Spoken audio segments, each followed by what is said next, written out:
こんにちは。今回はフランスのニース、そしてモナコ、そしてドバイに行く出張となっております。今までの Vlog すべてちょっとノイズがやばいなという関係でマイクを購入しました。で、今回なんですけれどもエミレーツ航空で行ってきます。もう私は航空会社の中で一番好きすぎて唯一マイルを貯めてる航空会社です。もうコロナ前は年に5回ぐらい海外いつも行ってたんですけど、飛行機のことを空飛ぶ居酒屋って私は呼んでて、飛行機の中でもめちゃくちゃ飲みまくるっていう、はいやばいやつだったんですけど、今回もまあね、エミレーツワインめっちゃこだわってたりするから、今回もいっぱい飲みながらという感じで行ければなと思います。とりあえず今本当に疲れがやばくっていうのが分かりますか？もう荷物がキャリー2つに大きいカバン2つを、これを1人でしかも電車で運んできました。このカートを空港に入って見つけた瞬間にもう本当に涙が出るぐらい嬉しかったで、今回なんですけれども、今回もめっちゃ早めに空港つけたので、韓国の Vlog の時と同じラウンジに行って、ちょっとまあ軽くね飲みながら行こうかなと思います。はい、今回もラウンジレポです。前回と違ったのがカップ麺と焼きおにぎりが増えてました。で、炭水化物系前回あんまりちゃんと取れなかったんですけど、こんな感じで、今回も1杯目は生ビールです。で、その時の気分でなんか適当に取ったら炭水化物しかなくって、本当にもうやばい、怖い。炭水化物とビールで、はい。じゃあゲートを向かっていきますという感じで、行く前に月が超綺麗でした。で、今回からフィットチェックちゃんとします。はいっていう感じで、まずはエアポートルックです。帽子が古着のポロ、パーカーがイギリスのデザイナーのダニエル・フレッチャーです。で、スウェットがアディダスで、靴もアディダス、カバンは H&M です。で、私、サステナブルのお仕事大谷さん、はい、こんにちは。サステナブルのお仕事をしてるんですけれども、普段から、着る服、古着とか、あとお下がりとか、シェアしてるアイテムとか、そういうものをミックスしながら、いつもコーデを組んでます。なんかサステナブルが本場のヨーロッパの方では、若者とかおしゃれな人であればあるほど、結構そういうの意識してコーデ組んでて、めっちゃ素敵だなと思って私も普段から真似してます。ので、はい。はい。今回の旅のフィットチェックもそこを意識しながらやったので注目してみてください。そう、エミレートの中にあるさ、音楽コーナーにグクがいたのすごいよね。はい。私はテイラーを聞いてましたけど、グクすごい。で、なんか今回座席がめっちゃ神で、てか空いてて、まず前の列、お姉さんしかいないでしょ。で、私の列は通路側に一人一人って感じで、もう最高、もう横になりながら行けました。で、エミレーツってこういうポーチがもらえるんですよ、乗ったら。で、中身レポです。まずは中はアイマスクが入ってるのと、靴下がもらえるのと、あと歯ブラシもそうもらえちゃいます。で、あと歯磨き粉もちゃんと入ってて、はい、これエミレーツからいつももらえますっていう感じで離陸したので、まずは1杯目ハイネケンからスタートです。で、エミレーツはハイネケン頼むと柿の種が2袋もらえるので、それでいきます。はい、大好き機内食レポです。まずメインはチキンかビーフのミートボールって言われて、私チキンにしました。で、サラダがついてて、チーズケーキがついてて、で、あとブラウンパンがついてるって感じですね。ハイネケンがなくなったって言われたので、ステラビールにしましたって感じで、これ食べてもう爆睡しました。はい、この星空エミレーツ名物です。綺麗でした。で、起きたら結構もうドバイ近づいててって感じだったので、まずは目覚めのコーヒーを頼んで持ってきてもらいました。で、なんかコーヒーと一緒にもらえるこのお菓子がめっちゃくちゃ美味しかったです。これすごくおすすめですって感じで、朝ごはんの時間です。朝ごはんレポです。はい、生フルーツとヨーグルトブルーベリーソースでソイジョイで、メインは鮭かなんだっけ、オムレツどっちかって言ったので鮭にしました。あとブラウンパンですって感じで到着したんですけど、この時気づいたらめっちゃ飛行機遅れてて、私トランジットの時間25分しかなくって、そう25分でゲートクローズってなって、もう大大ダッシュしました。で、しかもターミナルが違うから、もう電車でターミナル移動しろって言われて、もう本当に無理だと思った。けど、もうめちゃくちゃダッシュして、奇跡的にゲートクローズの2分前に着いたんです。マジで奇跡だと思う。本当にやばかった。って感じでもうギリギリすぎて誰もいない中、はい、到着して、で、離陸です。ドバイ一瞬だけだったけど、バイバイって感じで、はい、なんかもうこの時死ぬほど汗だくでした。で、飛び立ったらすぐなんか、アフター、ディパーチャーなんかそんな感じで軽食がもらえます。で、いちごヨーグルト、で、マフィン、で、あと、お水、このお水、なんか懐かしいよね。はい。で、サンドイッチもなんだっけ、ベジタブルかエッグを選べたのかなみたいな感じで私はエッグにしました。で、このサンドイッチもめっちゃ美味しかったです。あとコーヒーも頼んで、食べ終わった後は白ワイン行きました。なんかエミレーツって前までボトルでもらえてたのになんか今回グラスワインになってましたね。はい、そんでご飯です。野菜と、あとプチシューと、あとメインビーフにしました。ビーフかチキンって言われてビーフです。で、小物系紹介します。なんかこれお菓子と、あとこれがパンにつけるバター。で、このバターが私めっちゃ好きです。超美味しかった、このバター。で、あとこれなんかビスケットみたいなやつです。これがチョコレートです。最後のこれがチーズなんですけど、これが美味しすぎてなんかすごい白ワインとめちゃくちゃあったので、もうこれめっちゃ食べました。はい、って感じでワイン2杯目行きました。で、ワイン3杯目も行きましたって感じで、はいはい、ニース到着めっちゃ綺麗って感じで、はいはい、ニースに到着しました。 OK、 出てきました。ニースに入りました。ちょっと荷物の総重量が50キロ超えてるって知ったらいきなりやる気がなくなっちゃって、ウーバーで一旦ホテルまで行こうかなと思います。ちょっと待って、めっちゃ大事なこと言うの忘れてた。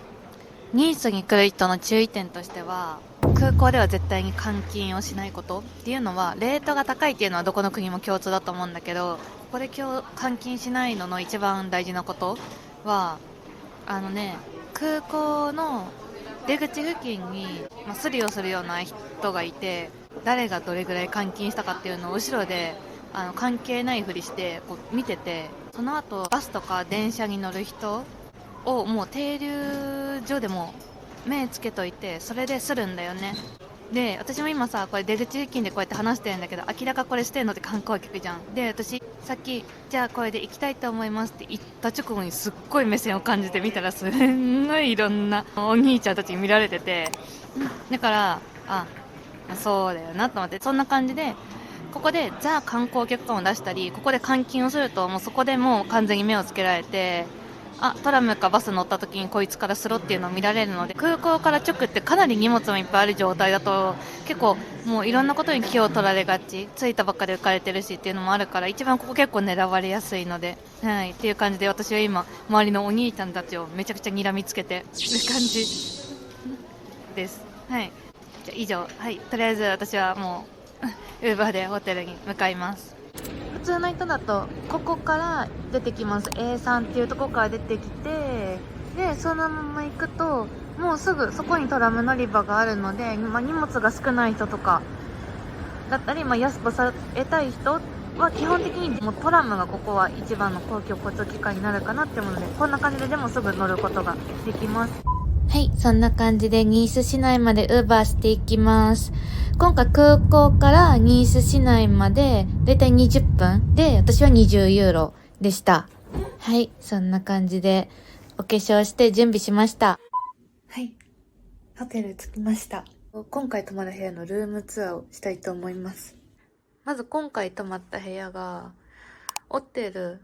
66、一応ニースの四つ星ホテル、駅前にある四つ星ホテルです。かなりこじんまりした感じだけど、本当は最初シングルベッドで予約したの。そしたらなんかダブルベッドもしくはシングルベッド2つでアップグレードできますけどどっちがいいですかって言って、私は一人だったからダブルでってお願いしてダブルベッドの部屋になりました。で、鏡が1個でここら辺にうわーっと荷物があって、でうわーっと荷物がある感じですでここが洗面台になっててすいません。でお手洗いがあって、鏡がねめっちゃいい感じだった。漏れる鏡、ちゃんとほら漏れる鏡があって、でシャワーがあって、安定の扉がないやつですね。外からの景色は、私はたまたま1階の部屋だったのでこんな感じなんかライオンがいてって感じで、すごいなんかレミーのレストランみたいな感じです。はい。でこんな感じで一旦荷物の整理も終わって、今こっちの時間で3時50分です。今私が滞在してるのはニースの駅前、もう駅から2分ぐらいのところに滞在してるんですけど、実際仕事があるのはモナコなんですよ。で一応モナコって独立国なのでフランスではないんですね。けどモナコに入ろうと思ったら、みんなニースのコートダジュール空港からトラムかタクシーで行きましょうっていう感じです。でニースからだとトラムで45分ぐらいかかります。なので明日の場所の下見だったり行く経路に、問題がないようにね、明日かなり仕事の荷物を持ったまま移動しないとまたいけないので、バタバタしないように一旦今日手ぶらというか身軽な状態で下見に行って、会場の場所もちゃんと把握した状態で一旦リラックスしたいなと思うので、まずはモナコに向かおうかなと思います。はい、そんな感じで今回のフィットチェックです。まずは上がヴィンテージの上海タンのレザージャケットで、これは大丈夫です、見せていいやつです。でちょっと待ってね、忘れちゃった。あそこシドニーのあそこですの見せていい裏トップで、こ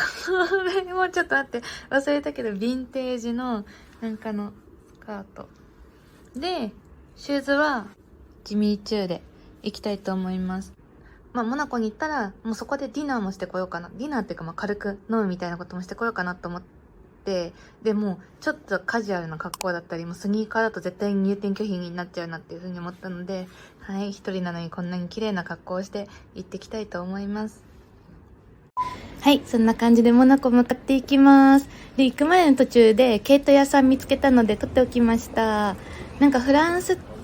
そのブランドとかなんかそのメゾンみたいなの結構いっぱいあるじゃん。だから布屋さんとかこういう毛糸屋さんとか結構いっぱいあって、はい、なんかテンション上がりました。めっちゃフランスじゃんって思って、でも景色とかもこんな感じで、やばいフランスなんだけどここみたいな、超テンション上がりました。でニース駅こんなです。で駅前はもうワンちゃんいっぱいでしたで切符買って乗り込もうと思ったら、もうニースの駅が本当に信じられないぐらい分かりづらくって、電光掲示板がほぼないのと、もう何の電車で何に乗ったらいいのかもマジで分かんないけど、とりあえずなんか言われた時間の電車を発見したからそれに乗り込んだらもう違うとこ行くやつで、だけどなんか私なんでか分かんないけど、私なんかね地図読めるんですよ。だからね自分がどこにいるかすぐ分かるのそうこれ数少ない自慢なんだけど、だからもうとりあえず次の駅です急いで降りてね、もうトラム乗り継いで、なんかもうわけわかんない改札もないような駅に着きました。で多分これで合ってるよなって思いながら撮ってるけど、もう結構この時本当にフランスの電車マジリッチって感じで、結構もう本当に心が折れて、もうイエーイとかやってるけど、結構本当にもうメンタルブレイクやばかったこの時だけど、やばい見てこれマジで南仏じゃんって感じ、やばい南仏だよこれって感じで、モナコの駅に到着しました。意外と近かって感じだけど、もうやばい、もう地上上がったらはいもうモナコって感じ、やばいモナコって感じでしたね。モナコって3キロ3キロのちっちゃい国なんだけど、もう世界中のお金持ちがギューってそこに凝縮されてて、国民の3人に1人警官がつくように配置をされてるらしい。マジお金持ちすぎてって感じで、街も綺麗だし治安もいいし、フェラーリばっか走ってるし、そうモナコってその F1 レースとかやってるようなあそこの有名なとこです。はいって感じで、やばいよね。メリーゴーランドとか本当に富豪の象徴って感じ、マジやばって感じだし、メリーゴーランドの上に住んでる人ももいて、この人たちは本当に何者、もう大丈夫、何をしてるの普段って感じ。もうどういう生活をしてたらここに住めるようになるのか本当に教えてほしかったって感じで、もう目の前もカジノ場でしょ。で、このロレックスの建物もカジノ場でしょ。もう本当にやばい、マジでって感じで、お金持ちの概念が一からもうひっくり返った感じでしたって感じで、もうマジ綺麗って思いながらお仕事場に到着して、で、はい、ここなんだけど、なんかもうお仕事場の上でもなんかワークアウトしてる人がいて、マジで本当に何もないの人たちすごいって感じで、で、まあそこでちょっとゆっくりもできたので、はい、カジノをしようと思ってカジノ場に来ました。かけていきます。はい、かけてきました。で、結果から言うと勝ってます。ちゃんと今回は一時期マジでかけたお金が3倍になりかけたのね。2倍以上はもう確実で、ずっとこう長く推移してて、なんでこんなに当たったんだろう今